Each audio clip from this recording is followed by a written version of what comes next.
빛이 없는 바다에 홀로 남겨진 채로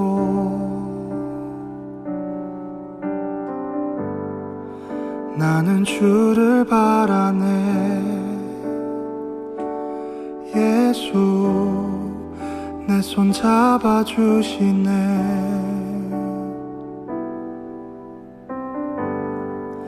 빛으로 오신 그가 내 삶 밝혀주시네.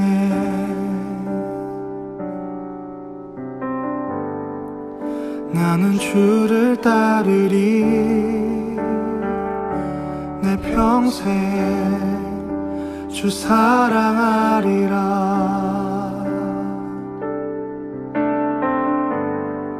세상은 날 버리고 소망 하나 없어도 나의 사랑 주 나를 안아주시네.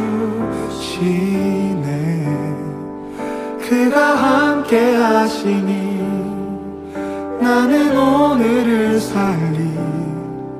나의 모든 소망 오직 주 예수.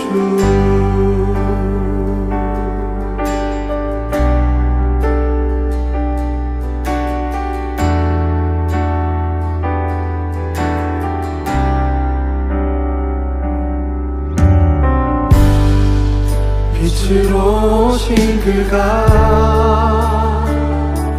내 삶 밝혀주시네.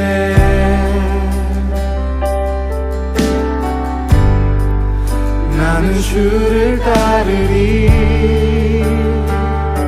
내 평생 주 사랑하리라.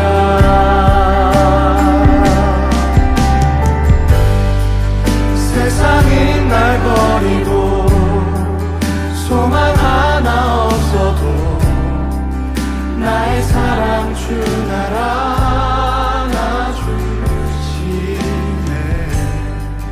그가 함께 하시니 나는 오늘을 살리. 나의 모든 소망 오직 주.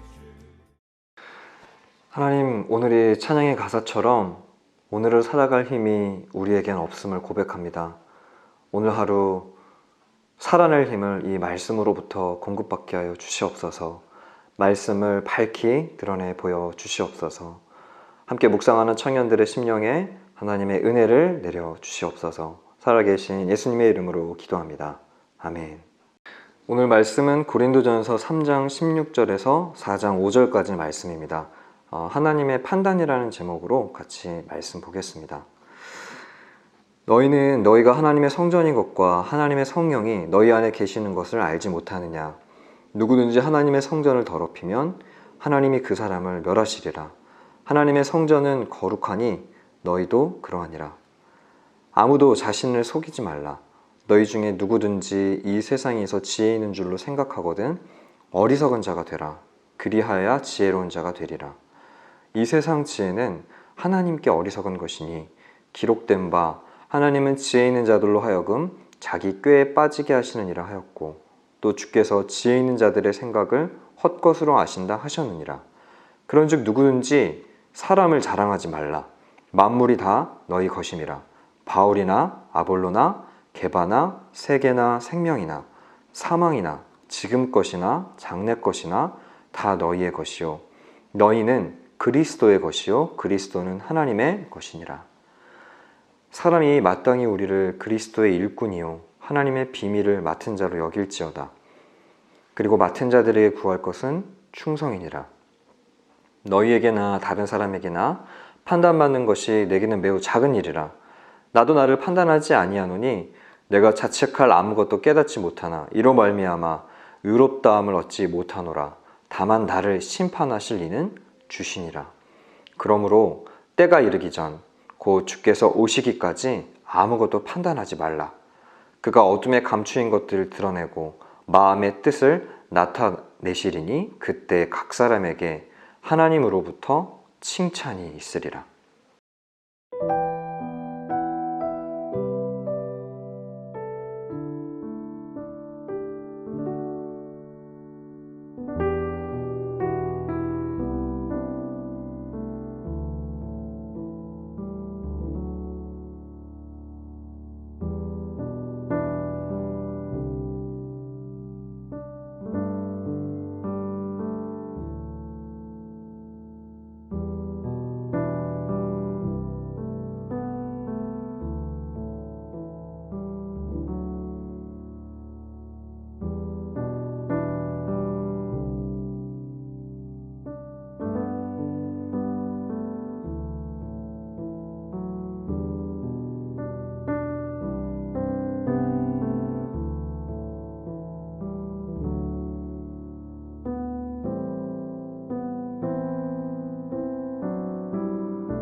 (16절하고) (17절에서) 바울은 고린도 교회 성도들에게 너희는 하나님의 성전이다. 그리고 그 성령이 너희 안에 있기 때문에 거룩하다라고 이야기를 합니다.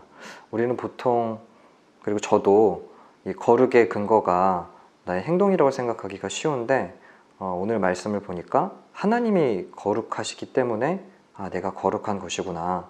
거룩의 근거가 나의 수준이나 나의 자격이 아니라 하나님이 주시는 선포와 신분이구나. 좀 이런 생각이 들었습니다. 그리고 18절부터 23절까지를 보면 어제 나눈 묵상했던 그 고린도 교회 성도들이 바울과 또 아볼로를 의지하고 또 사람 의지하면서 했던 신앙생활에 대해서 다시 한번 좀 이렇게 지적하는 내용인 것 같은데요. 어리석은 자가 되라라고 하는 이 본문의 표현이 대체 무슨 뜻일까? 그냥 정말 바보 같은 사람이 되라는 뜻일까? 이런 생각을 했었는데 보니까 그게 아니라 세상의 지혜를 의지하지 말라.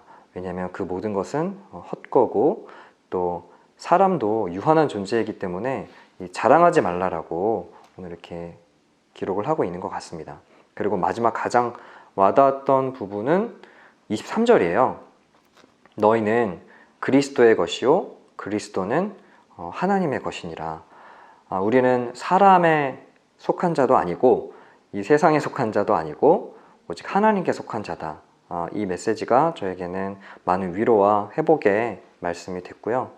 그리고 마지막으로 1절부터 5절까지의 내용은 그러면은 바울과 아볼로와 같은 사역자들을 좀 어떻게 바라봐야 되냐를 설명하는데, 사실 이 본문은 사역자인 저에게 가장 좀 큰 울림이 되는 본문이었습니다. 보면 그리스도의 일꾼이라고 나와 있어요. 교회의 일꾼도 아니고 또 성도들의 일꾼도 아니고, 나는 하나님의 일꾼이구나. 그리고 하나님의 비밀을 맡은 자이구나. 여기서 말하는 비밀은 그 하나님의 놀라운 구원 계획이겠죠. 그래서 과연 나는 이 비밀이라는 게 누군가에게 막 말해주고 싶고 막 설명해주고 싶은 그런 내용이잖아요. 나는 과연 비밀을 맡은 자로 지금 섬기고 있을까? 아니면 그냥 익숙한 내용으로 이 복음을 여기고 있을까 좀 고민을 해봤고요. 그래서 이 일꾼과 비밀을 맡은 자에게 있어서 구해야 될 것은 충성, 한결같음. 그리고 마지막으로 저는 바울의 이 고백이 제일 마음에 와닿습니다. 끊임없이 사역을 하고 섬기다 보면 다른 누군가에게 연약함이 드러나서 판단받기도 하고 하는데, 바울은 사람에게 판단받는 게 3절에 보니까 매우 작은 일이래요.